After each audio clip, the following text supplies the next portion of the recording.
So hello friends, তোমরা যারা বলো ভাই আমার কাছে জিম নাই বা আমার জিমের যাওয়ার মতন টাকা নেই, তারা এই বাগানে এসে ব্যায়াম করতে পারো, দেখতে পারো। আমি আমাদের বাড়ির থেকে প্রায় 3 থেকে 4 কিলোমিটার দূরে এসে ভাই ব্যায়াম করবো। এখন তোমাদেরকে ফুল একটা জোস ওয়ার্কআউট দেখাবো, জাস্ট 2টা ইট দিয়ে। ওকে, তো চলো ভিডিওটা শুরু করা যায়।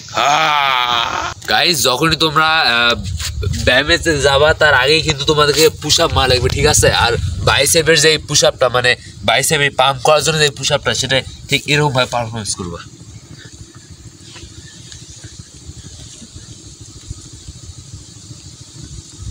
এটা কিন্তু বাইসেপ পাম্প খুব ভালো করে হবে ভাই।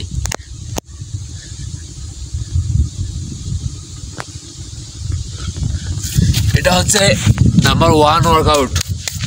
তো আমাদের পুশ আপ হওয়ার পর এখন এই 2টা ইট দিয়ে বাইসেপ কাল মারবো। ওকে,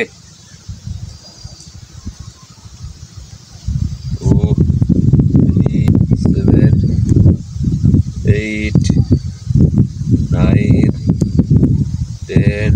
এই ইট দিয়ে বাইসেপ কাল মারলেও কিন্তু ভাই ফুল পাম্প হয় বাইসেপ। বাইসেপ কাল মারার পরে তো হ্যামার কাল এভাবে, এগুলো 15 রেপস আর 4টা সেট দিলে অনেক, ফুল বডি কিন্তু পাম্প হয়ে যাবে, ঠিক আছে? সো ব্রাদার, আমাদের বাইসেপ কাল হওয়ার পর এখন আমাদের এই এরকমভাবে এক্সারসাইজটা করতে হবে। এই আমাদের এলবোটা আমাদের এই প্যাটের সাথে জোড়া রেখে ঠিক এরকমভাবে।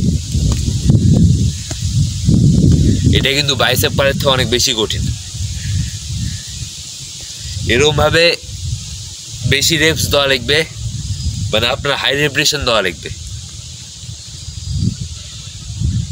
আর 3 সেট দিলে অনেক, 3 সেট হাই রেপিটেশন। তো গাইস, আজকে আমাদের ওয়ার্কআউটটা পুরো শেষের পর্যায়ে চলে আসছে।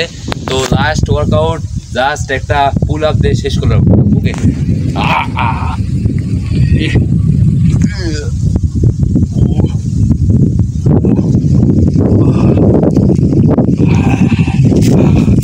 so like and subscribe.